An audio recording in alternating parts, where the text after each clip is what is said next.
Saludos, buenos días. Ok. Para nosotros es un placer recibirlos a todos en la mañana de hoy, a nuestros invitados especiales, para la exposición Miradas Cruzadas, una iniciativa que nos entusiasma mucho desde el componente de centros universitarios, en coordinación con el Museo de Estudios Humanísticos de la Universidad de Ana Geméndez Recinto de Gurabo. Y quiero presentar a unas personas que nos acompañan en la mañana de hoy. El doctor Félix Huerta, director del Museo Centro de Estudios Humanísticos de Recinto de Gurabo. Doctor Jorge Crespo Armay, actual colaborador y consultor de la oficina de nuestro presidente, pero quien fuera vicepresidente de Asuntos Académicos y Planificación de la Universidad.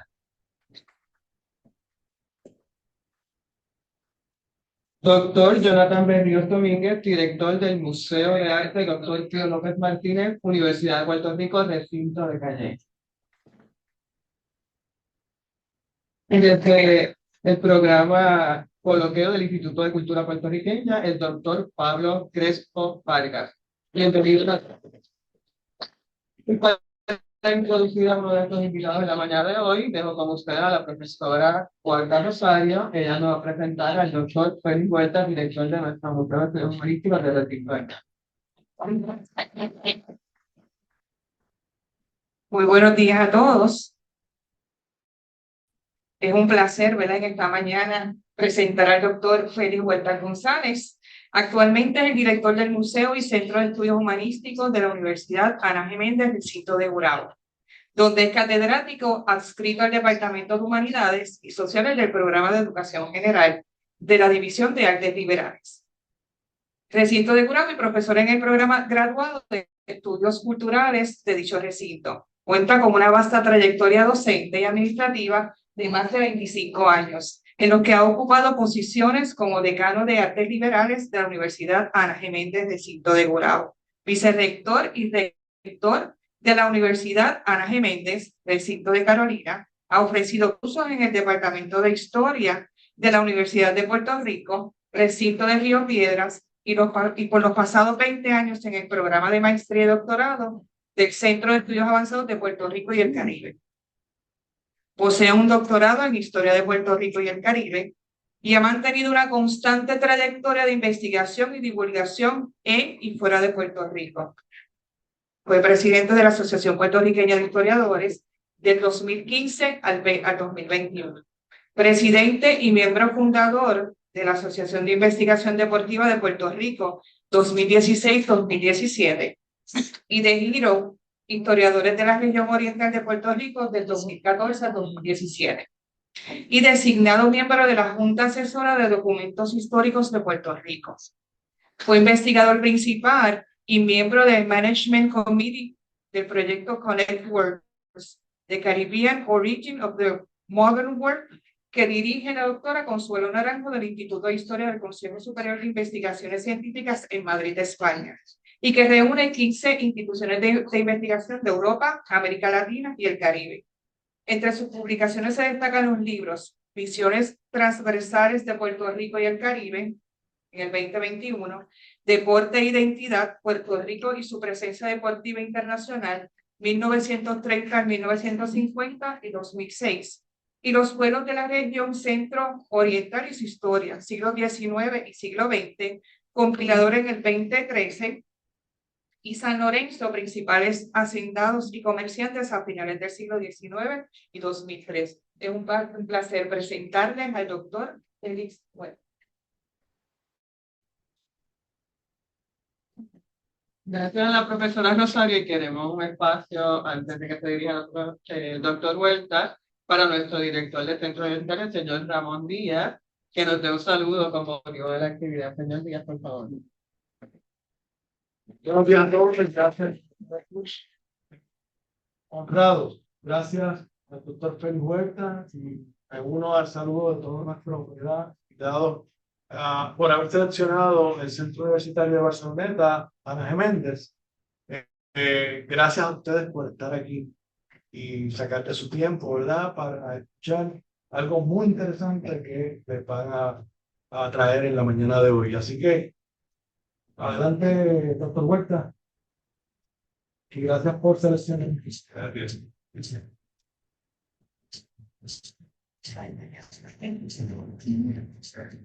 Muchas gracias a todos y a todas. Me uno al saludo protocolar. Quiero darle las más respectivas gracias a tanto al señor Ramón Díaz como a la doctora Irma del Pilar Cruz por aceptar pues, esta invitación que hicimos a venir acá a nuestro centro universitario de Barceloneta, donde unen tantos momentos de afecto que tuve en la administración de la Universidad de Méndez y que siempre venía a visitar los centros con mucha frecuencia y el trato aquí siempre ha sido extraordinario. Así que a los compañeros asociados que están aquí, pues mi abrazo solidario siempre. Ahora, pues, estoy en otra posición, estoy dirigiendo ya en mis últimos años de catedrático allá en la universidad, al Museo del Centro de Estudios Humanísticos, y hemos querido traer el museo al centro universitario. Cuando comencé a trabajar, dije, ¿cómo puedo traer al museo de un edificio que tiene sus obras allá? Pues inmediatamente estos dos compañeros que están aquí, el compañero Jorge Crespo Almay y Jonathan Berríos, tenían una propuesta muy interesante que es unir dos colecciones de fotografía donde habían presentado una exposición que se llama Miradas Cruzadas. Lo que ustedes van a ver hoy es dos grandes presentaciones de ellos, de fotografías que dialogan, que desarrollan una mirada de Puerto Rico, Jorge, a través de la estereoscopía, de fotografía de 1898-1900, con Jonathan, con fotografías de un grande, lo conocemos más como un artista, ¿verdad? Pero también fue un gran fotógrafo, Ramón Frade. Así que se unen dos instituciones universitarias de forma muy interesante. La institución de la Universidad de Calle, que Jonathan Museo, y el Museo y Centro de Estudios Humanísticos de la Universidad Nacional de Recinto de Gurabo. Así que a partir de ese diálogo y de lo que ustedes van a estar mirando aquí, con estas extraordinarias presentaciones, luego al final, pues entonces podemos hablar. Así que hoy quise hacerlo un poco más coloquial, más directo. No voy a leer lo que tengo aquí, pero de forma resumida es lo que he estado tratando de decirlo hoy. Ambos, particularmente Jorge Crespo Almay, nos ha donado a la institución una serie de fotografías que nutren la colección, además de las obras que tenemos de artistas destacados de Puerto Rico y el exterior. También tenemos otra serie de colecciones y tenemos la colección de Jorge que ha comenzado a crecer el proyecto que tenemos en el museo. También tenemos un programa doctoral, el primer y único programa doctoral en estudios culturales, pues lo tiene la Universidad Nacional de Recinto Gurabo, y esto pues también nos ayuda muchísimo. Así que gracias nuevamente y espero que disfruten. Es tipo conversatorio, pero ellos van a tener una presentación muy visual y luego al final, pues, ¿a qué hora tenemos? No, sé que ustedes tienen clase, así que vamos a terminar, no se vayan, vamos a terminar antes de que se retire. Presentaciones de ellos deben estar entre 15 y 20 minutos, no más de eso. Y yo creo que tenemos 10 minutos o 15 para dialogar. Y lo que me gustaría es que hicieran las preguntas. Si le gusta la fotografía, le gusta el arte, le gusta la historia, le gusta el diseño, le gusta la ingeniería, etcétera, esa dimensión la van a ver aquí. Así que adelante, muchas gracias a ustedes. Gracias a ustedes.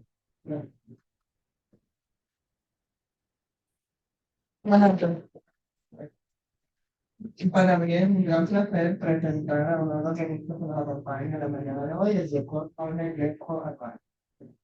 El doctor Jorge Crespo es natural de un pueblo muy cercano aquí a nosotros, de Manatí, Puerto Rico.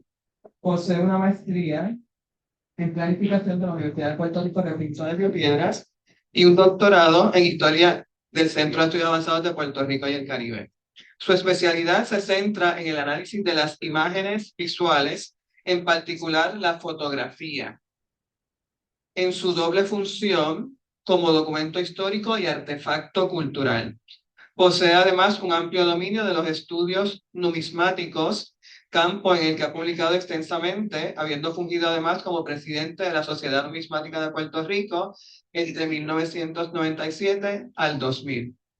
la publicación de su disertación doctoral, Estereoscopía y Sujeto Colonial, recibió el Premio Nacional de Historia del Pen Club de Puerto Rico en 2016 y fue seleccionada entre los mejores libros del año por la crítica Carmen Dolores Hernández. Basándose en esta publicación, la entonces Universidad del Gurabo, hoy Recinto de Gurabo de la Universidad Ana Geméndez, desarrolló un documental titulado El Coleccionista, el cual ganó un premio Emmy Son Cos en 2017.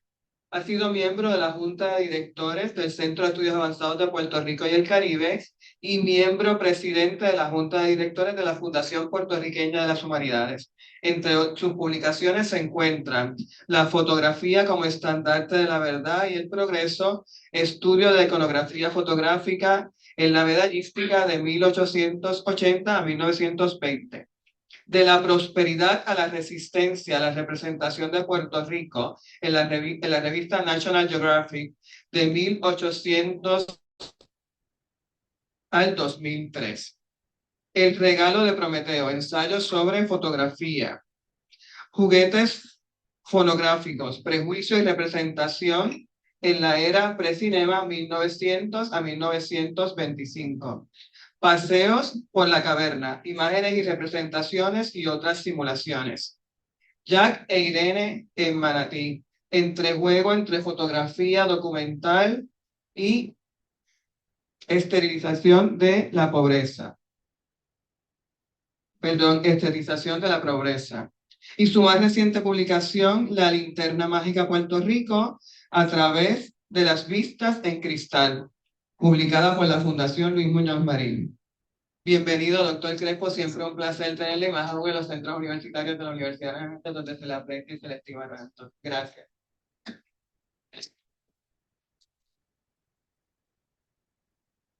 Gracias, Irma. ¿Me oyen? Buenos días a todos, sobre todo los estudiantes, que iban los estudiantes. Ya saben, soy del barrio, de aquel ladito. Y primero que todo, mi excusa, pues llegué bien tardecito, por eso tardé un poquito de empezar la actividad. Y ya que llegué tarde, pues vamos a empezar rápido, porque tengo una presentación que me dieron 20 minutos. ¿De qué se trata la actividad de hoy? Lo dijo muy bien el doctor Félix Huerta de inmediato. Son dos museos. El Museo y Centro de Estudio Humanístico, que está ubicado en la Universidad de Geméndez en Gurabo, creo que algún día lo visiten si no lo han hecho, y el Museo Pío López, que todo el mundo piensa en el museo, piensa en Frade, pero en el Museo Pío López, allá en el recinto de Calley de la UPR, está la gran colección de Ramón Frade, gran pintor puertorriqueño, y de eso hablará el compañero, pero también gran fotógrafo, gran agrimensor, de todo. Es un hombre renacentista en el siglo XX. Y esta actividad, que ya es la segunda presentación que hacemos, la primera fue ya en Gurabo, lo que trata es, entre comillas, poner a conversar ambas colecciones desde el punto de vista fotográfico. Por eso se llaman miradas cruzadas. Son dos miradas distintas a través de la fotografía, dos miradas a Puerto Rico, a través de dos entes distintos, ¿no? Los fotógrafos estereoscópicos, eso lo haré yo un poquito, y el artista Ayala. Esta presentación dice estereoscopía y la construcción del otro. Básicamente se basa en mi disertación doctoral, y quiero dejar si esto funciona.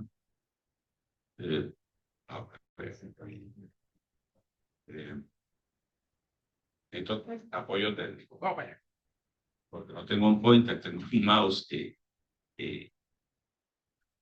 ¿dónde lo doy? Ahí, el de acá. Ok, perfecto. Ok, quiero primero que todo hablarle de tres conceptos importantes, básicos sobre la fotografía. Número uno, la fotografía en sí misma. La fotografía nació en 1839.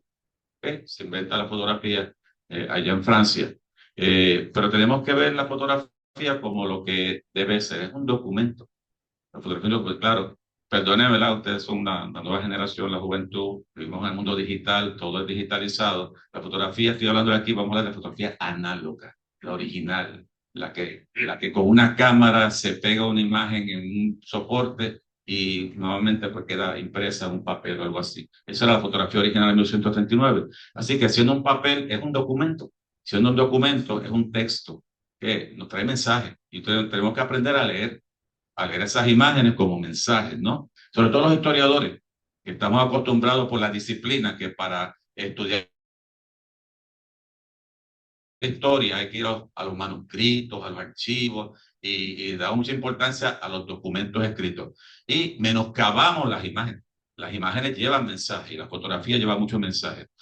Un punto bien importante, las fotografías no mienten, pero hay fotógrafos mentirosos. En otras palabras, desde que se creó la fotografía en 1839, como era algo que la gente pensó allá en el siglo XIX en Europa, esa es la naturaleza que a través de la luz queda reflejada en un documento, pues esa es la realidad. Lo que la foto te da es un registro estático de algo que es real. Sí, algo puede ser real, pero lo real no equivale a veraz.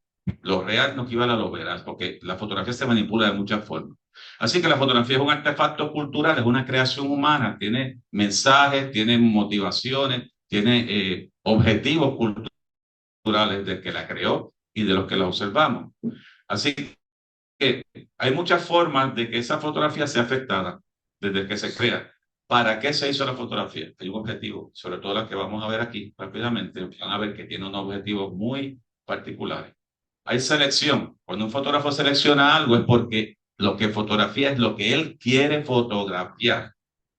Créanme, parece una tontería, pero la fotografía es un cuadrado. Normalmente es un cuadrado. Y en ese rectángulo está lo que el fotógrafo quiere que esté. También hay omisiones. Lo que él no quiere que esté, no lo fotografía. La pose, el texto, la manipulación. Hay muchas formas de alterar el sentido de la fotografía. Así que el segundo concepto, una cosa es la fotografía en términos generales, otra cosa es la fotografía con un apellido, la fotografía colonial. ¿A qué se refiere eso? Sobre todo en nuestro contexto, hacia finales del siglo XIX, específicamente 1890 hasta 1900, surge una nueva oleada de imperialismo y de colonialismo en el mundo, sobre todo a través de los Estados Unidos de América, ¿no? Con la guerra hispano-cubana americana, ¿no? La guerra que llaman hispanoamericana. Y en esa época en que Estados Unidos está en expansión y decide primero anexaron Hawái en 1897, luego viene la guerra con Cuba y España, 1898, y comienza a anexarse todo el Caribe, comenzaron a haber una serie de publicaciones.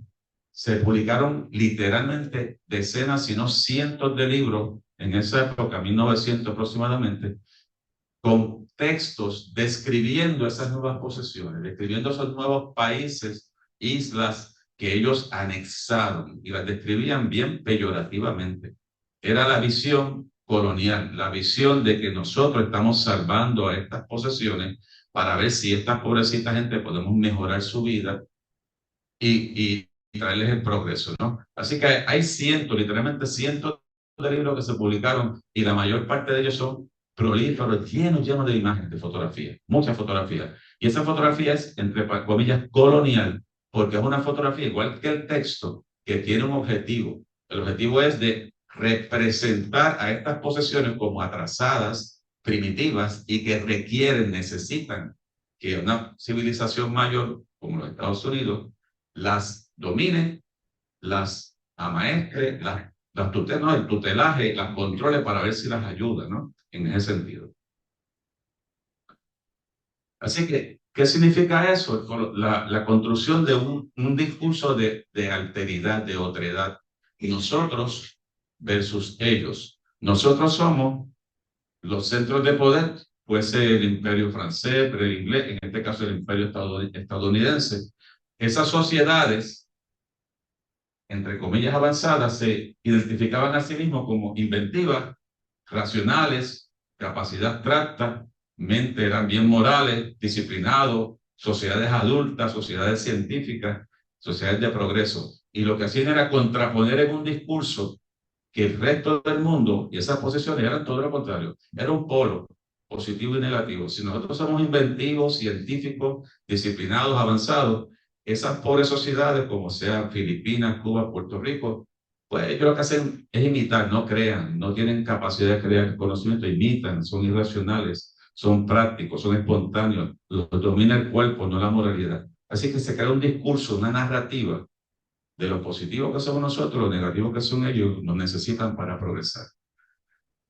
Tercer concepto, hablamos de fotografía general, hablamos de fotografía colonial. ¿Qué rayos es fotografía estereoscópica de lo que viene este señor a hablar? Pues básicamente una fotografía estereoscópica es una foto que se tomaba con una cámara que tenía dos lentes. Todas las cámaras tienen un lente, pues esta tenía dos lentes. Y al tomar una foto, tomaba dos imágenes de lo mismo, doble. Se creaba una imagen doble, como esta que están aquí, y otras unas cuantas muestras que son originales de 1899, 1900. Una foto doble de lo mismo. Esa cámara producía eso y básicamente se colocaba en un cartoncito, como ven, más o menos 7 pulgadas de largo por 3 pulgadas de alto, 4 pulgadas, y esas fotografías, al verse con un visor especial que se llama estereoscopio, como los que tengo aquí al frente, que son de este último tipo que está a la derecha, al usted mirarla la ve a tridimensional. Y estamos hablando de mitad del siglo XIX. Aquí ven la evolución del estereoscopio, más o menos 1838, un inglés de apellido Whitson creó esta mesa, aquí ven el dibujo, aquí ven más o menos original, una mesa grandísima con espejos, donde colocaba en esta parte central, aquí y acá, dos dibujos distintos, y al mirarlo por aquí, lo veía unido y se veía tridimensional. Viene en 1850, Sir David Brewster elabora y evoluciona eso a un estereoscopio más pequeño, de madera, trapezoidal, siempre con dos lentes, le ponían ahí la imagen, lo miraba y se veía tridimensional. Y hacia los 90, 1890, ya en Estados Unidos, Holmes Bates, dos amigos, apellido Holmes y Bates, crean ese modelo que está ahí, que es el que se va a popularizar, más barato, el modelo Holmes Bates, donde usted colocaba la vista, enfocaba y veía tridimensional. Bueno, en aquella época el cinema no existía todavía. El cinema se crea en 1897. Y lo que se crea es el kinetoscopio, no es el cine. Así que eso era algo maravilloso, porque usted podía no meramente tener una foto en la casa, una foto de España, una foto de Francia. Con esta vista telescópica usted miraba y veía ese paisaje tridimensional y añadía una visión, una sensación de que usted estaba ahí, de que era algo tangible, algo real. Aquí ven todos los múltiples telescopios que había en aquella época, de todo tipo, pero para que quizás para ustedes, que no han visto esto quizás antes, o no sí, ¿verdad? Para traerlo un poquito más cerca, quizás algunos de ustedes han visto esto, el llamado Viewmaster. Todavía se venden por ahí unas otras tiendas de juguetes, aparecen, ¿no? Con las rueditas. Eso es un estereoscopio. Ese es el bisnieto de lo que ustedes ven aquí. Esto nace, bueno, obviamente nace en los años 40, pero este modelito, más o menos los 50, 60, todavía se venden por ahí. Y es lo mismo. Imagínense que tiene esto, pero multiplicado 7 veces. Son pares de fotografías estereoscópicas y usted lo ve tridimensional. Así que esa tecnología todavía nos acompaña.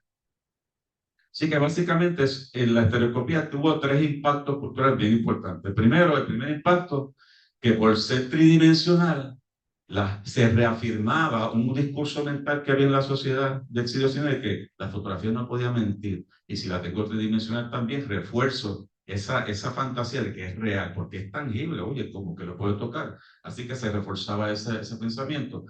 Segundo impacto, esa industria estereoscópica fue la primera industria de masificación visual del mundo. Mucha gente habla de que las tarjetas postales, tampoco ustedes conocen mucho de eso porque eso ya desapareció, ahora todo es digital, pero hasta los años 70, 80, sobre todo en los 50 y los 60, había una gran industria de tarjetas postales por el mundo y ustedes lo pueden conseguir en una u otra farmacia, las tarjetitas postales así. Pues la tarjeta postal nace en 1900, realmente esa industria. La estereoscopía, ya habían compañías, decenas de compañías que tenían catálogos de vistas estereoscópicas de todo el mundo para 1898. Así que se masifica, ayudaron a masificar lo que es la imagen fotográfica. Y bien importante, el tercer impacto de esta tecnología es que entre 1900, más o menos 1930, las universidades, las escuelas en los Estados Unidos usaron intensamente esas imágenes fotográficas desde el siglo XIX, pero estereoscópicas, en sus clases.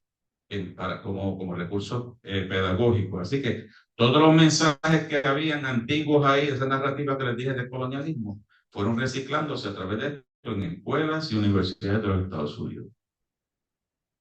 Así que voy a pasar rápidamente aquí. Miradas cruzadas, que es esta actividad, básicamente, lo que hizo fue dividir ambas colecciones, o lo que queríamos era que ambas colecciones de fotografías, la de Ramón Frade y esta de estereoscópica, las reorganizáramos en cómo cada una de ellas mostraba el pueblo, cómo se mostraba el paisaje, el trabajo y la vivienda. Eran como unos ejes. Ok, yo voy a hablar, porque les puedo hablar de cómo la estereoscopía en esa foto de estereoscópica del siglo XIX se refleja el pueblo, o el paisaje de Puerto Rico, o la vivienda, el trabajo, y lo mismo a través de Frade, ¿no? Así que en lo que respecta a la fotografía colonial y la fotografía estereoscópica usada bajo ese contexto colonial, cuando hablamos del pueblo, vamos a ver fotografías donde va a predominar la feminización de la población. ¿Qué significa eso? ¿No había hombres en Puerto Rico cuando llegaron ellos? Claro que sí. Pero por razones particulares, las fotos, la preeminencia, lo que hacen enfatizar es una población bien ampliamente femenina. Igualmente una población infantil, muchos niños desnudos, muchos niños abandonados, no atendidos. Vamos a reflejar la indolencia. ¿Qué significa indolencia? Bueno, somos vagos, esa gente es vaga. Tienen una isla llena de riquezas agrícolas, etcétera, etcétera, pero siempre están en la pobreza. ¿Por qué? Porque no tienen la capacidad de explotar esa riqueza. Eso es indolencia. Hacer un inventario visual, usar la imaginación geográfica, lo pintoresco, ¿no? Lo pintoresco y lo exótico, resaltarlo. Y el discurso del progreso, ¿qué significa? Bueno, son primitivos, pero gracias al progreso y la modernidad que trajo Estados Unidos, pues ahora está modernizándose. ¿Okay? Y se enfatiza ese tipo de mensaje. Dicho eso, vamos a ver algunos ejemplos rapidito sobre el pueblo, visto en vistas estereoscópicas. No sé si vieron al principio, en la primera pantalla que estaba ahí un rato, que teníamos esta imagen que está aquí, a la izquierda. Esa imagen, de hecho, traten de no leer, es imposible, supone que no se viera, ¿verdad? Pero no lean lo que está abajo. Pero miren esa imagen y traten de describirla puramente visualmente. ¿Qué es lo que hay ahí? Pues lo que hay ahí es un soldado. Es estadounidense, ¿verdad? Porque el que conoce un poquito los usos de la época, sabe lo que es un soldado, tiene dice US, Estados Unidos, la ropa es de la guerra hispanoamericana en 1898, y lleva 3 niños negros cargados en una bandera americana, como un saco. Usa la bandera americana como un saco cargando 3 niños negros. ¿Cuál es el mensaje textual de esa foto estereoscópica? Claro, es doble. Es doble, va a haber una similar al lado. Yo lo que estoy resaltando una para poder ver los detalles. El mensaje que tiene escrito es las Filipinas, Puerto Rico, como lo llamaban, y Cuba, a carga del tío Sam. Entre paréntesis, con disculpas al señor Kipling. ¿Qué significa eso? Señor Kipling, quizá algún estudiante que sea de historia o que le guste a ellos, Kipling fue un famosísimo literato y poeta inglés del final del siglo XIX. Y entre las muchas obras de Kipling, que está el libro Jungle Book, ahí está una película de Disney sobre el Jungle Book, otras palabras. Hay un poema que él escribió que se llama La carga del hombre blanco, White Man's Burden. Y él escribió ese poema larguísimo, dirigido y dedicado a los Estados Unidos que estaban conquistando el mundo en aquella época. Y como Inglaterra era el viejo imperio, ¿no? Nosotros sí, éramos el imperio en el siglo XVIII, XIX. Pues le dice, ¿tú quieres conquistar el mundo? Estados Unidos, hombre blanco. Pues tu carga va a ser que tú vas a tener que echarte encima todos esos pequeños demonios, ¿sí?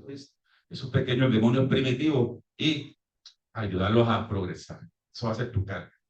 Así que, en este caso, el fotógrafo, y no tanto el fotógrafo, esa es otra forma de manipular la fotografía. Los fotógrafos tomaban fotos, claro, pero las enviaban a una compañía y el editor era el que le ponía los títulos. El fotógrafo seguía enviando y enviando. El editor era el que le ponía un texto y esos textos cargados de mensajes.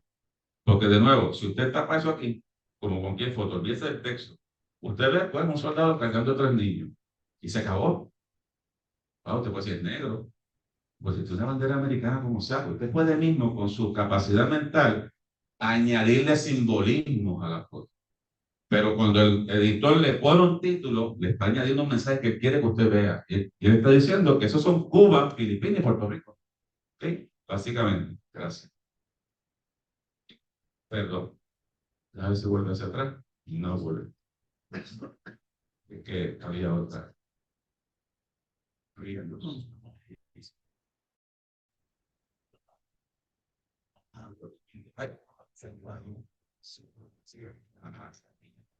Ok, increíble.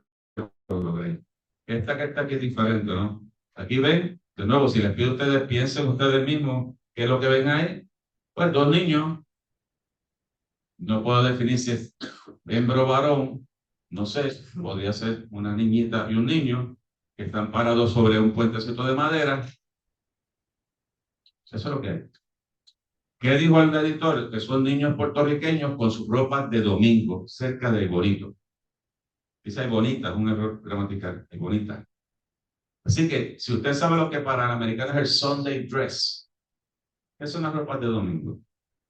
La mejor ropa que usted tiene es una bien tradicional en Estados Unidos, en la ciudad norteamericana, todavía.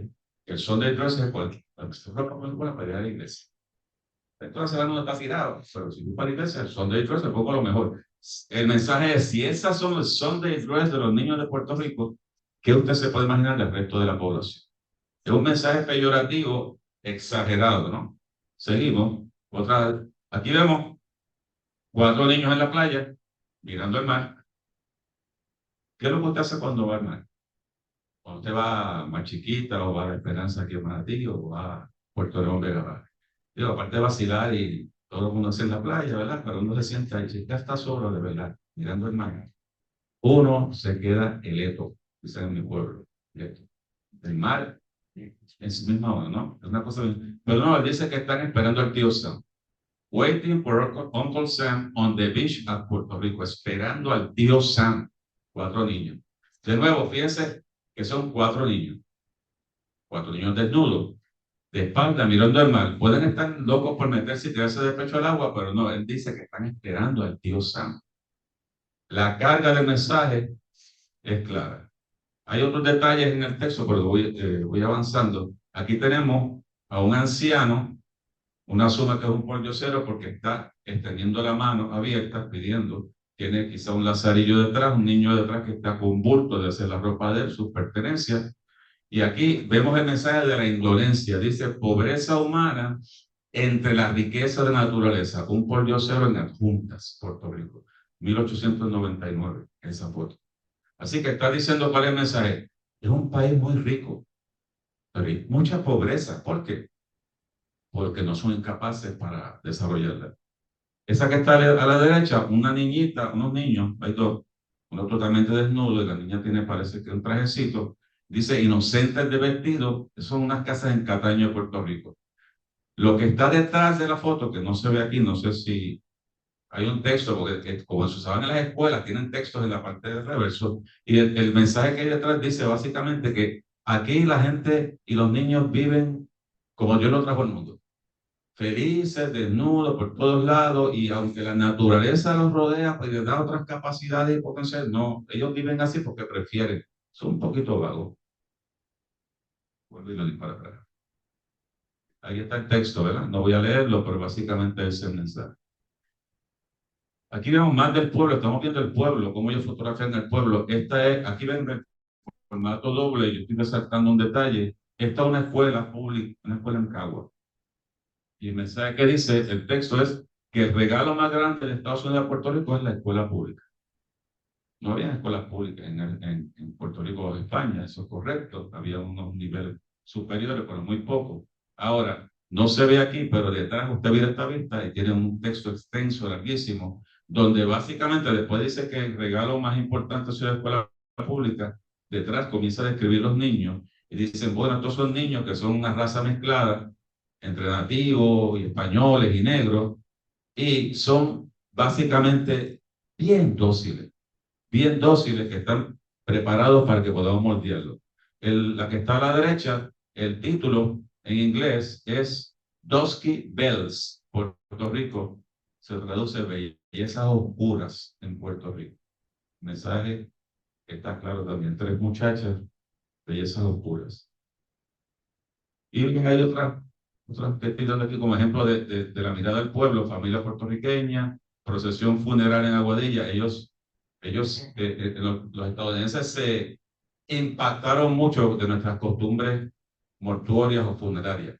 La costumbre muy española de que cuando tú no pagas el panteón, sacan tus huesos y lo echan a una fosa. Y los osarios, pues los alarmaban, ¿no? Y los entierros como esos que vemos ahí, que es de un niño, y ellos enseñando al camarógrafo, no al fotógrafo, el niño, ¿no? El cadáver. Urbanismo y vivienda. Obviamente hay muchas vistas que son urbanas, como estos de tomada de Fuerte San Cristóbal, sobre todo Fuerte San Cristóbal, miran hacia la Plaza Colón. Vemos la Plaza Colón, vimos el Teatro Tapia, en ese momento el Teatro Municipal, pues no era Tapia. Hay muchas vistas así urbanas de San Juan, Ponce, las grandes ciudades, ¿no? Pero básicamente la mayoría son de chozas, la gran mayoría. Y aquí vemos, por ejemplo, Cabaña de Peón en Santurce. Esta es bien famosa, sale mucho y tiene que ver con calle y dice, aunque sea humilde, there's no place like home. No hay lugar como el hogar, aunque sea humilde. Y vemos básicamente una vista en una montaña, la choza de paja, la familia, a lo lejos un llano y se ve una chimenea. Estoy casi seguro que esa es donde ahora está la Catalina, que lo único que queda la chimenea y el centro comercial. Esta que está aquí es bien interesante. Dice uno de los hogares felices de Ponce. Esto es 1899. Si usted iba a Ponce en 1899, va a ir a ver mansiones. La misma que usted ve ahora. Cuando usted va a pasear por Ponce, mansiones de gente, de banqueros, de médicos, de hacendados de caña. Pero el fotógrafo toma esta vista de hecho, si usted compara esta choza en calle baja, pero muy bien construida, con esta que es bien precaria, básicamente unas tablas y unas yaguas tiradas encima, y dice, este es uno de los hogares felices de Ponce. El mensaje que está dando es como si Ponce fuera todo así. Y no, él se paró, cogió esa esquina y dice, uno de los hogares felices de Ponce. Interesantemente, yo hago este recuadro, esto lo pongo yo, para resaltar que es una pose obligada. El niño lo ponen al frente, aguantando un bulto aparentemente de ropa, posando, claramente forzado ahí, porque el fotógrafo estereoscópico, aparte de que el fotógrafo manipula las cosas, el fotógrafo estereoscópico necesitaba siempre tener un objeto más cercano a la cámara para provocar más profundidad, para que el efecto tridimensional fuera más fuerte. Así que ahí lo están haciendo posar al frente con un objeto grande para que el efecto sea más impactante. Chozas por aquí, esa en Ay Bonito, la de abajo es pintada a mano, la de abajo es en Bayamón, Cabaña en Bayamón. Escenas del trabajo, bueno, los trabajos que se enfatizan en la vista estereoscópica son obviamente los más primitivos. Arriba dice arrastrando azúcar en los fangosos caminos de Puerto Rico. Y lo que pues sí es verdad, los caminos eran fangosos en las haciendas, pero no, yo no he visto todavía una sola vista estereoscópica, una sola. De hecho, la colección que pude levantar tenía cerca de 400 fotografías estereoscópicas de Puerto Rico. Como 300 eran de Puerto Rico en sí, como las que están viendo, y la otra hacían de la guerra hispanoamericana. Esa es la colección que yo doné al museo hace tiempo. Y no he visto todavía una foto que tenga del tren de circunvalación de Puerto Rico. Que desde 1880 teníamos un tren que salía de San Juan y llegaba hasta Ponce. Hay una sola de una locomotora, una sola. El resto, pues no. No sé, o sea, recuerden, a veces en las fotografías no dice tanto lo que usted ve fotografiado, sino lo que no ve, lo que se excluye. Porque en estas fotos no va a haber una foto de Luis Muñoz Rivera, un Barbosa, no va a haber fotos de las grandes construcciones en San Juan, no va a decir nada del telégrafo, del teléfono. Ya en Utuado, Eusebio Pérez, en su finca de Agripiña, ya tenía el teléfono. En esta época, pues no se va a ver eso. Lo que se ve es lo que quieren resaltar. Limpiando café en Mayagüez, hombres cortando caña en Río Piedra, es Río Pedro, por un error de ellos. pelando coco, también en Mayagüez, un pescador en Aguadilla. Los tipos, esos son los tipos de oficios primitivos que eran que resaltaban en este tipo de inventario visual. Les encantaba la foto de las mujeres lavando ropa en los ríos. Esas son, hay decenas de fotos de mujeres lavando ropa en los ríos. De hecho, esa es la portada de mi libro, usa esa imagen. El paisaje, pues sí, hay fotos de paisajes bien bonitas, como este atardecer en la bahía de Ponce. Eso, fotografía pintoresca. Este paisaje, que en mi libro yo lo analizo bastante, de un grupo de mujeres y niñas en medio de unas piñas en Mayagüez, con las piñas en la mano enseñándolas. Eso, se puede ver mucho de eso más adelante. Palmas de coco, esa foto es preciosa, tiene una profundidad tridimensional tremenda. En Aguadilla también. Fincas de tabaco allá arriba en Calle, montañas de Bonito, y así por el estilo. En conclusión, pues mire, la fotografía, ya le dije, se desarrolló en 1839, la estereoscopía reforzó ese mensaje mental, esa idea mental que tenía la sociedad europea de que lo fotográfico era la verdad absoluta. Y eso no es correcto, es real, pero no necesariamente es verdad lo que usted está viendo. Así que el artificio tridimensional reforzó ese mensaje un poco deformado de la fotografía. Y básicamente, y eso quizás es lo que yo más, cuando termino, lo que yo más enfaticé en mi disertación doctoral, en mi estudio, era que, ok, más que documentar la existencia de este tipo de fotografía, el impacto grande de esto fue que se usaron por décadas. Se tomaron en los 1890 y todavía ya en los 1930 habían miles de escuelas en Estados Unidos, universidades, bibliotecas públicas que tenían todos estos sistemas de vista estereoscópica con las mismas imágenes de 30 años atrás y con los mismos mensajes tergiversados sobre lo que éramos nosotros. Y eso es lo que usaban para las escuelas en Estados Unidos. Así que definitivamente tuvieron que impactar mucho y abonar mucho a la mentalidad y a lo que piensa el norteamericano promedio sobre nosotros. Muchas gracias. Dejo con ustedes a la profesora Wanda Rosario, que nos va a presentar a nuestro próximo invitado, el doctor Jonathan Berríos Domínguez.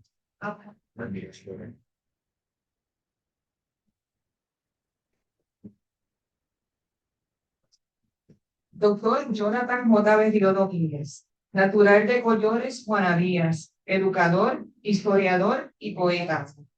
Se ha dedicado al campo de la museología desde el año 2001 como educador, curador y director de museo. Se ha especializado en historia del arte de Puerto Rico y el Caribe de la primera mitad del siglo XX. Es uno de los principales estudiosos de la vida y obra de Ramón Frade León. Actualmente es director del Museo de Arte de la Universidad de Puerto Rico en Calle. En el ámbito literario ha publicado los poemarios Credos Personales en el 2008, Antesala en el 2011, Hojas de Poesía 2007 al 2011 y Panfleto 2021. Su trabajo también ha sido publicado en revistas, universidades educativas y representado en antologías literarias como Los Rostros de la Hidra, Antología de Revistas y Poetas Puertorriqueños del siglo XXI 2008. Sus áreas de especialización académica son pedagogía, historia, museología y estudios hispánicos. Es un placer presentarles al doctor Jonathan Berríos Domínguez.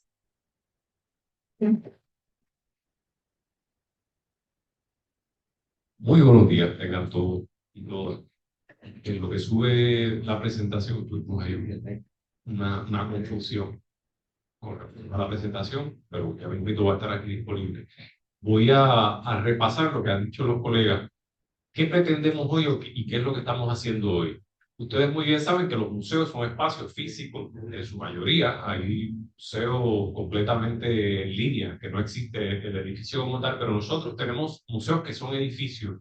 Y ahí nosotros generamos unas investigaciones que se traducen a exposiciones. Exposiciones que ustedes pueden ir y disfrutar allí de todo tipo. Este ejercicio que estamos celebrando aquí es una exposición que queda para ustedes en acceso virtual. ¿Por qué? Porque nosotros tenemos la obligación y la necesidad de movernos hacia donde se muevan nuestros públicos. Y muchos de ustedes, antes de ir a un museo, muchos de la ¿verdad? Incluyendo a mi hijo, por ejemplo, que está criado en un museo, pero él prefiere usar el celular y accesar cosas a través de distintos vínculos. Así que nosotros, sobre todo la universidad, y en este caso con la colaboración del Museo de la UPR de Calle, hemos montado una exposición para que pueda ser accesada, no como en los museos, que son por tiempos limitados, sino que sea accesada en cualquier momento y puedan establecer esas lecturas y relaciones entre una colección y otra. Hasta el momento, el doctor estuvo hablándoles sobre la fotografía tomada por quienes, por los invasores y cómo armaban una narrativa de lo que aquí pasaba, aunque era realmente manipulada, ¿verdad? Pudieron haberse ido, como les decía, a Ponce y documentar la riqueza que había en Ponce. Ponce estaba en las centrales y había un auge económico increíble en ese periodo, pero se fueron a los lugares más pobres para documentar eso. En mi caso, yo tengo varios propósitos, aparte de esto, de aclarar un poco o de establecer esa necesidad de nosotros movernos hacia estos espacios también, más allá de nuestros museos y de las paredes del museo, también que conozcan a Ramón Frade, que es no solo el artista del cual nosotros tenemos ese legado en el museo, sino también uno de los fotógrafos más importantes de ese periodo en esa región de Puerto Rico. ¿Verdad? Ramón Frade, específicamente en Calley, no documenta el Puerto Rico de ese entonces, ya sea en su pintura o en su fotografía, como lo hicieron estas otras personas. Él hace una crónica a través de su trabajo pictórico y de su fotografía del Puerto Rico que le tocó vivir, un Puerto Rico en transición, y le voy a dar detalles de todo eso en unos minutos.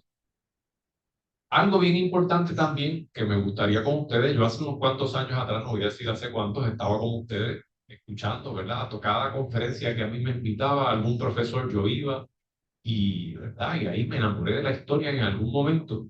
Y en algún momento llegué a Calley, porque yo empecé en Ponce, y en Calley conocí a Ramón Frade, la pintura de Ramón Frade, y yo siempre me sorprendió porque es una persona que es digno de que se haga una película de este señor, porque vivió una serie de cosas que son bien sumamente interesantes e increíbles, que nos hablan mucho de lo que somos nosotros como puertorriqueños, los distintos procesos que se dieron en esa época. Y ustedes tienen un pintor muy similar aquí al ladito, en Arecibo. Yo digo aquí al ladito porque para mí Calle es bastante lejos, y de aquí a Arecibo pues es mucho más cerca, ¿verdad? Ahí al ladito. Y es Julio Tomás Martínez, que al igual que Frade fue pintor, fue también fotógrafo, fue arquitecto.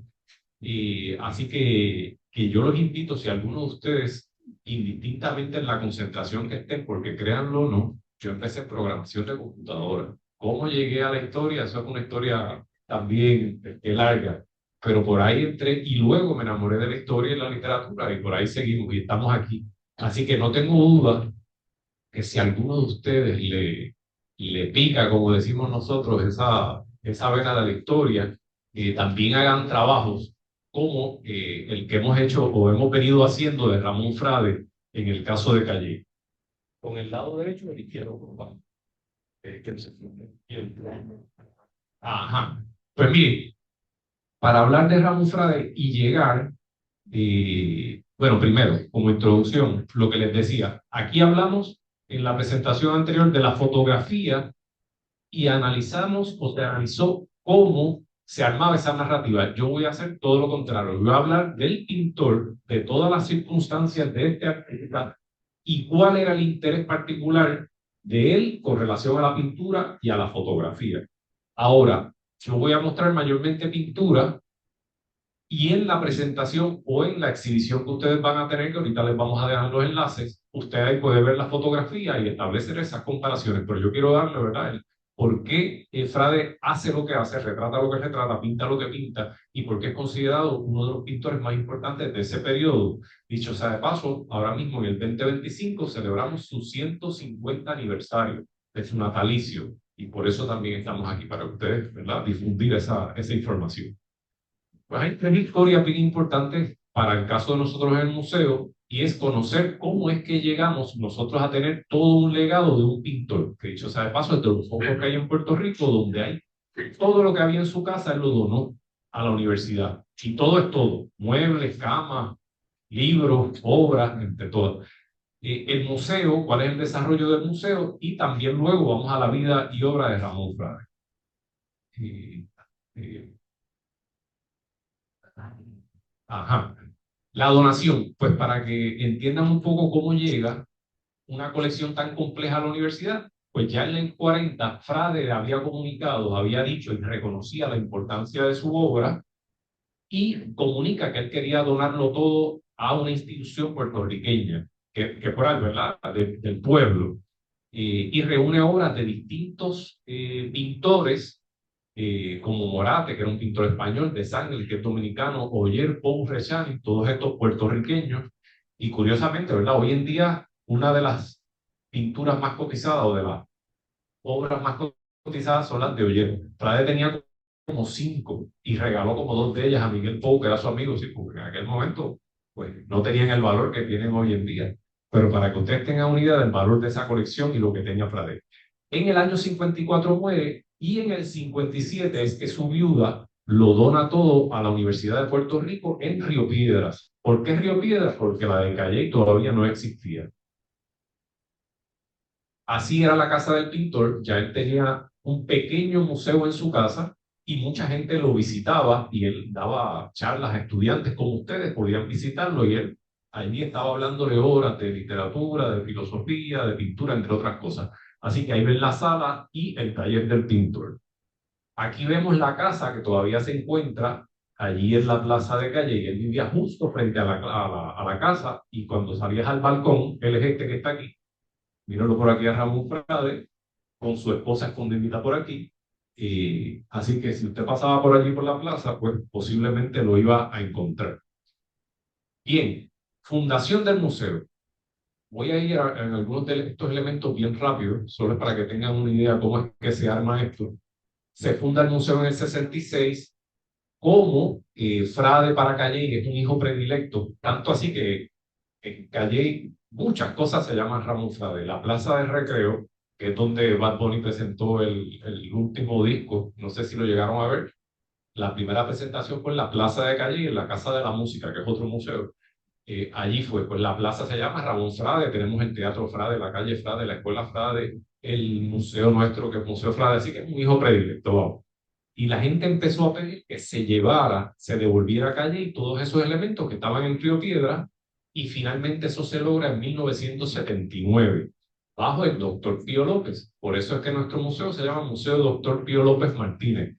Todo el mundo lo conoce todavía como el Museo Frade, porque el corazón del museo pues, es el legado de Ramón Frade. Ahora, hay algo bien importante que sucede en nuestro museo, es que nosotros corremos con la suerte de que el artista residente de la universidad es Antonio Martorell.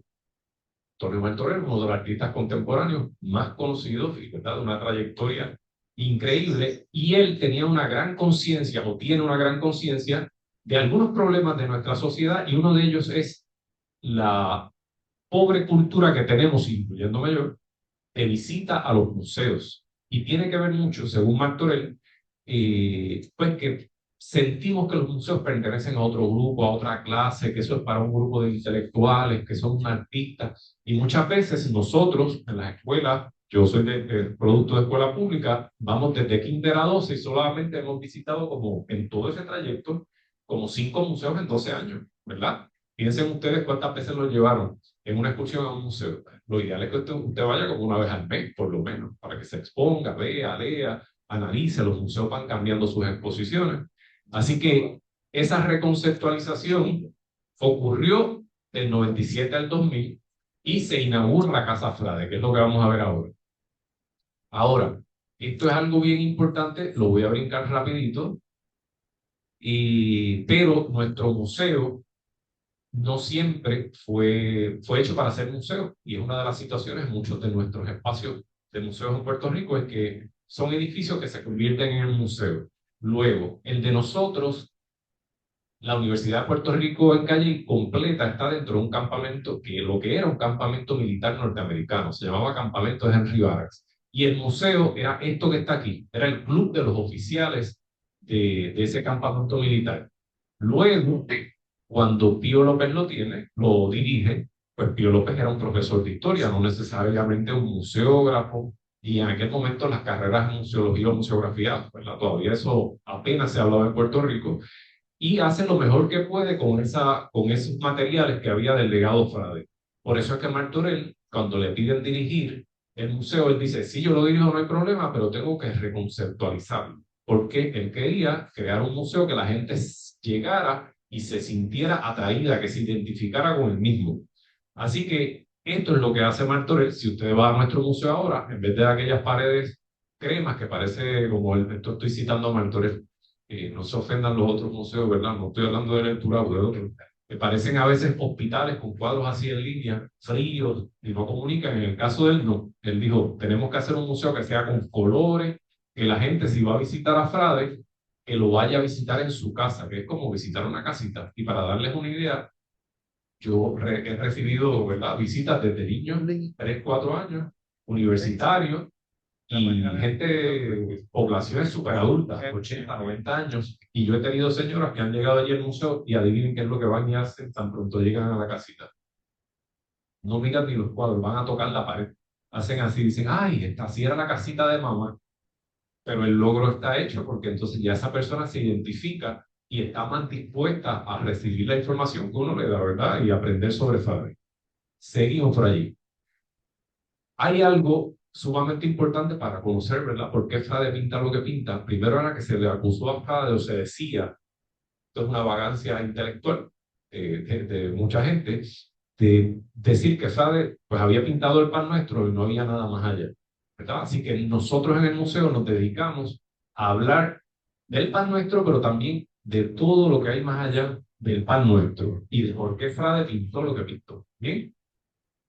Vamos a brincar esto rapidito. Voy a hablar de varios datos biográficos para que ustedes conozcan nuestro artista y, como les dije, por qué se considera uno de los pintores más importantes del cambio del siglo XIX al XX y por qué pinta lo que pinta. ¿Por qué ese énfasis en los temas del campesino, el puertorriqueño, el paisaje, entre otras cosas? Pues miren, cuando les digo que tiene una vida de película, es que desde que nace empiezan a haber situaciones que lo hacen moverse bien rapidito. Su padre biológico muere cuando apenas tiene 1 año y su madre lo da en adopción. Su padre también se llamaba Ramón Frade y su mamá Joaquina León. Y en el 77, él nace en el 75, en el 77 dado en adopción, que era una cosa bastante común, que si tú tenías problemas, tenías muchos hijos, pues le dabas en crianza a uno de tus hijos a una familia. Pero en el caso de Frade se lo dieron a esta familia que era, estos son los padres de Frade, los que ven aquí.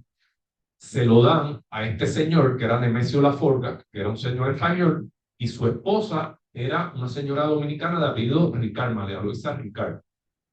Luisa María, le cambié el nombre, Luisa María Ricard. Y ellos se habían casado en Santo Domingo, estaban en Puerto Rico, no sabemos cuánto tiempo estuvieron en Calle y le dieron al pequeño Frade para que lo criara. Inmediatamente, ese mismo año se lo llevan a vivir a España. O sea que Frade, desde los 2 años, arranca para España. Allá va a estar un tiempo en Valladolid y luego en Madrid. Su padre tenía aparte de ser comerciante, tenía una compañía de teatro. Así que Frade se vincula con las artes desde muy pequeño. Y este era el entorno en el que él le tocó vivir, ¿verdad? Valladolid y Madrid. En ese periodo, salir de un pueblo de la montaña de Puerto Rico a estos entornos, ¿verdad? Un cambio drástico. Ya en ese momento, antes de los 10 años, ya Frade había visitado el Museo del Prado. Él lo confiesa en una de sus autobiografías. Unas autobiografías que nunca han sido publicadas, están en manuscrito allí en nuestro museo. Así que él lo confiesa, que una cosa importante para él fue visitar el Museo del Prado cuando era un niño y allí se expone pues a todo el arte que había allí, a los clásicos a los maestros de la pintura española, de escultura griega, romana o grecorromana, entre otras cosas. La parte más importante de la formación de Ramón Frade es su adolescencia y juventud. ¿Por qué? porque su familia lo traslada a Santo Domingo cuando tiene 10 años. No sabemos exactamente por qué. Deciden regresar a Santo Domingo. Y allí es que Frade se forma en dos instituciones sumamente importantes. La primera es la Escuela Municipal de Dibujo de Juan Fernández Corredor, y que luego le da continuidad a Felipe de los Santos. Y ahí van a ver a Frade cuando tenía aproximadamente 12 años, que es ese que está ahí, que tiene los brazos así cruzados. Y para que entiendan cuán importante, en esa escuela se forman los Miguel Pou, los Francisco Ayer y los Frades de Santo Domingo en ese periodo. Así que Frade está de la mano con los artistas que luego van a ser los maestros de la pintura dominicana. Ahora, lo más importante también es que Frade estudia en la Escuela Normal de Santo Domingo desde los 10 a los 17 años. ¿Y ustedes saben quién fundó la Escuela Normal de Santo Domingo? Ese mismo, Eugenio María de Hostos. Mírenlo aquí, precisamente para el periodo que Frade está allá. La Frade llega realmente en el 85, pero ya allí está Hostos, o sea que Frade va a estar vinculado a muchas de esas ideas de avanzadas políticas, sociales, ¿verdad? En la educación, en la sociología, en la igualdad de las razas, en la igualdad de la participación de mujeres en sociedad, en el derecho de la educación, de la mujer a la educación secundaria, entre otras cosas, o universitaria. Y así que Frade está vinculado a muchos de esos temas desde muy temprano. Desde muy temprano también, en 1891, ya Frade era ilustrador de revistas y periódicos en Santo Domingo, y aquí ven un ejemplo de algunas de esas ilustraciones cuando él apenas tenía 18 años. Miren ustedes, esta imagen que es uno de esos periódicos del lápiz, y ya Frade estaba trabajando ahí. ¿Qué sucede? También funda pequeñas compañías de teatro, una de ellas el Teatro Apolo, y empieza a participar en el taller de fotografía de Julio Pou, y que se considera uno de los pintores uno de los fotógrafos más importantes de ese periodo en Santo Domingo. Así que Frade ya, desde su tarde de adolescencia, 17, 18, 19 años, está trabajando la fotografía en este espacio. Finalmente, en el 1895, se da una situación turbulenta allí en Santo Domingo, donde el dictador Ulises Orox empieza a perseguir a mucha gente, y entre ellos dos de los nuestros salen. Hostos y Frade salen de Santo Domingo el mismo año, 1895, y ahí va Frade a Calley, ¿verdad? De todas las posibilidades que él tenía, él decide, no, yo quiero regresar a Calley, y se establece en el pueblo. Recuerden, Calley, 1895, todavía éramos colonia de España, un pueblo pequeño, agrícola, un comercio limitado, y Frade no consigue subsistir.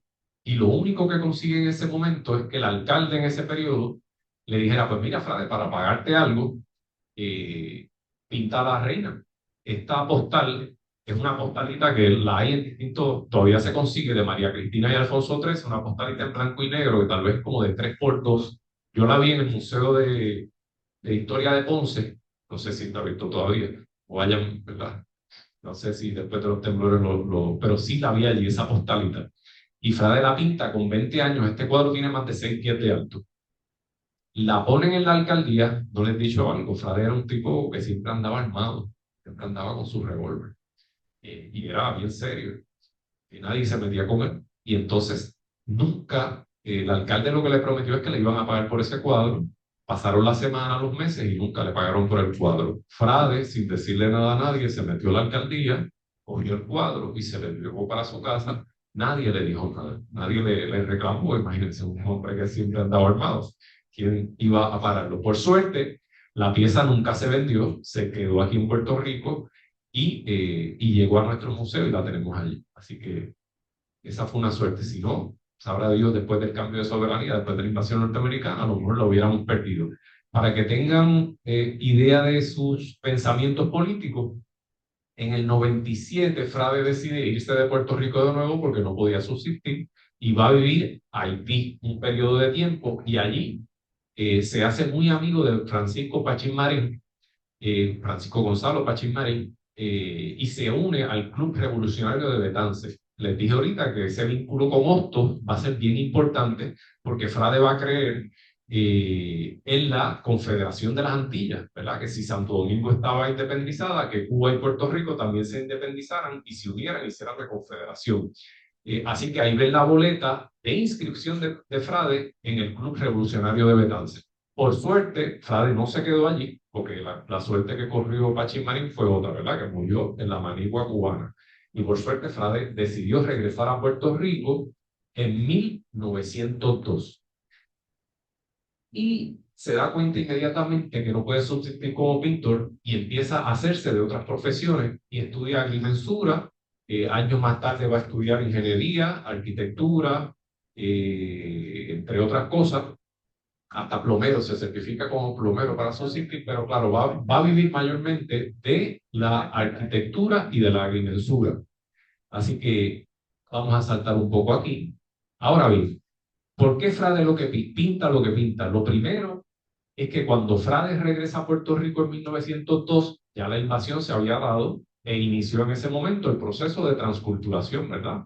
La metrópoli, Estados Unidos, empieza a introducir distintos cambios en nuestra sociedad, en nuestra cultura, y que para hoy nosotros muchos de esos elementos culturales son completamente normales, ¿verdad? Celebramos Thanksgiving, Santa Claus, ¿qué más celebramos? Halloween, sin ningún problema, y casi todos ustedes son bilingües, ¿verdad que sí?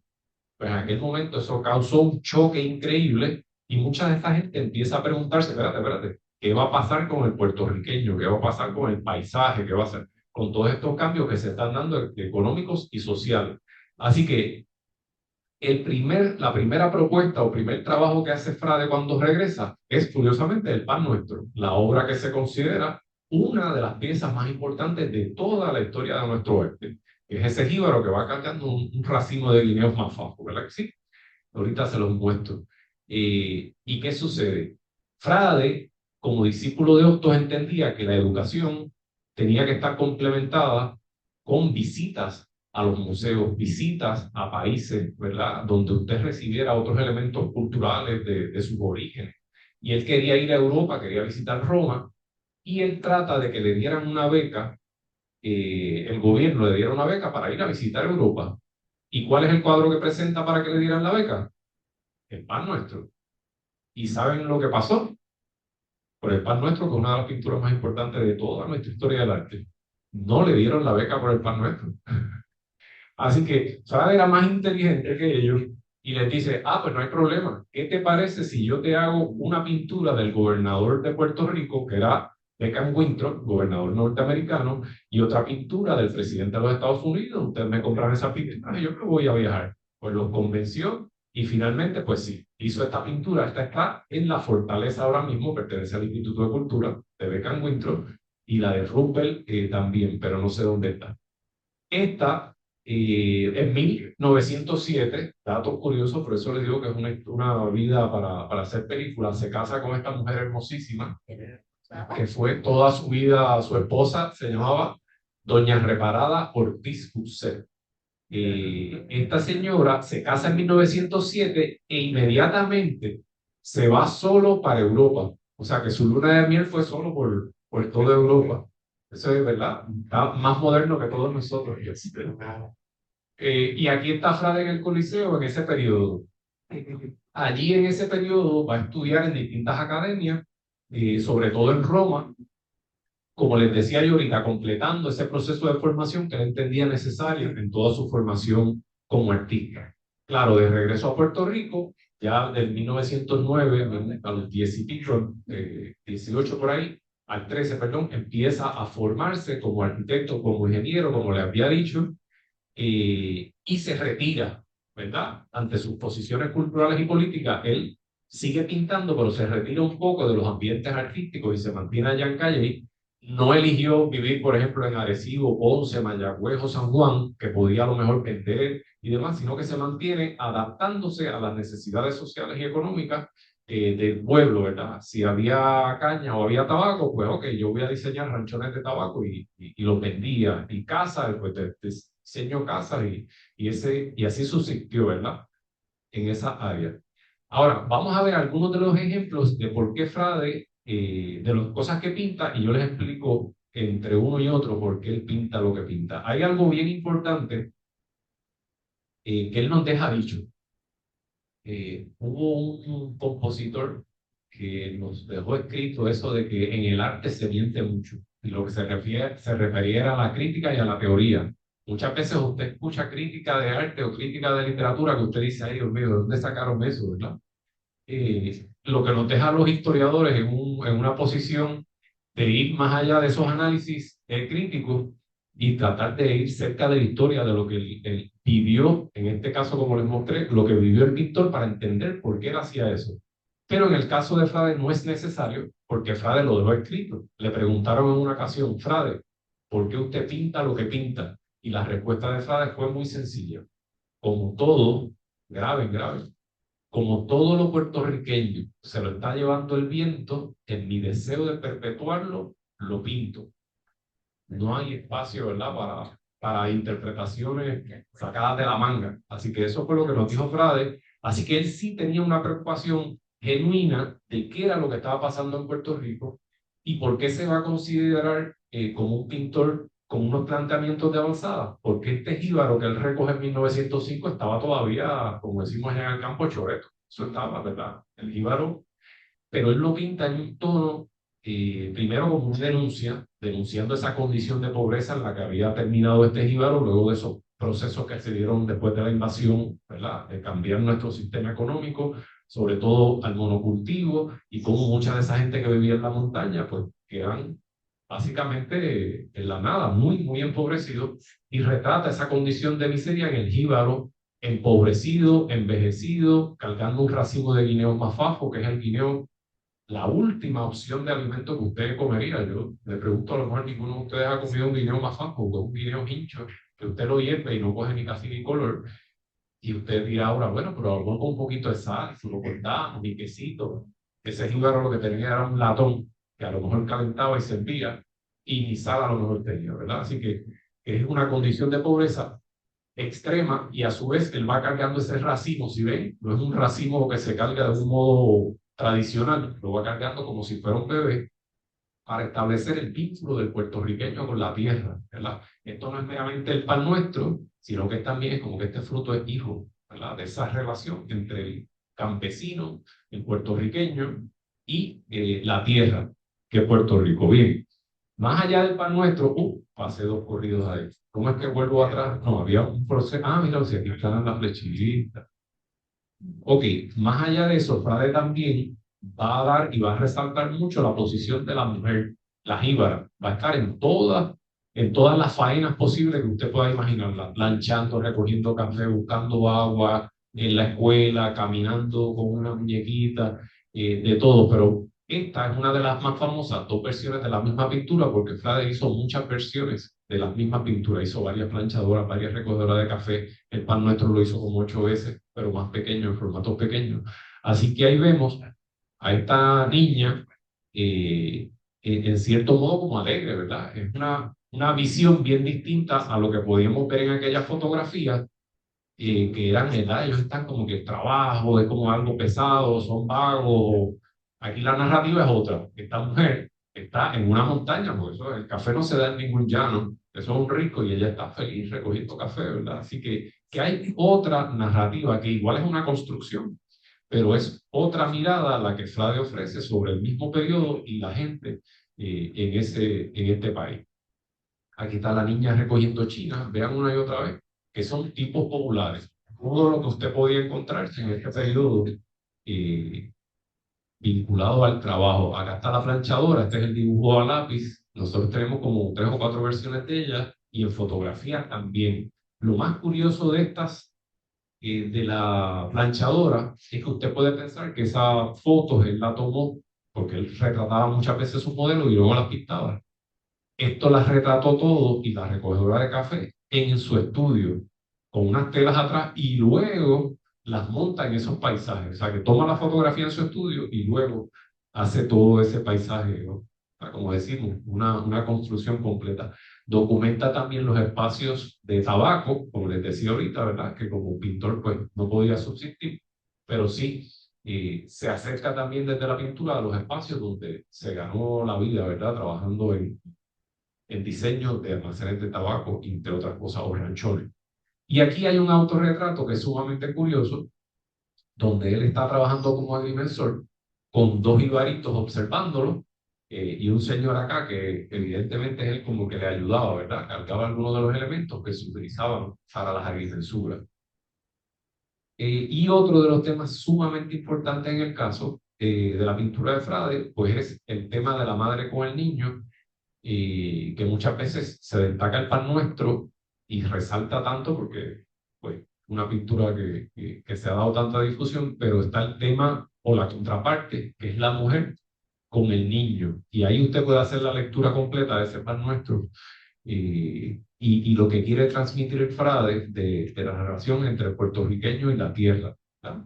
Pero también con él, porque recuerden que él desde los 2 años no vivió con su mamá y siempre esta imagen, esta fue pintada en 1954, el año en el que él muere, para que tengan una idea. Y la primera que hizo con este tema fue en 1891. O sea, estuvo décadas y décadas recreando esa misma imagen de la madre con el niño. Bien. Y otra de las estampas también es la de los jíbaros en distintas áreas o momentos de nuestro folclore, como en este caso, tocando el cuatro o dando las trullas.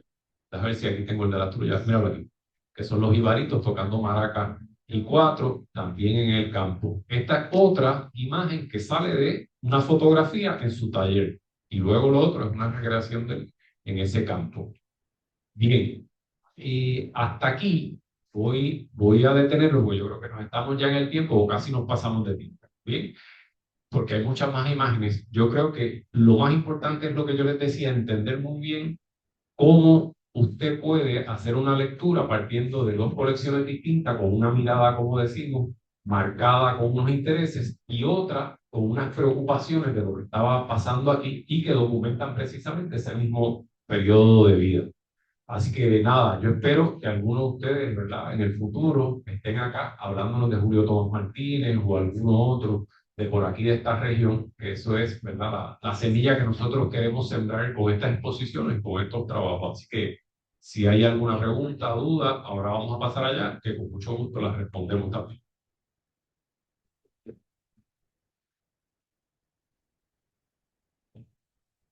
Muchas gracias por esta experiencia y este diálogo.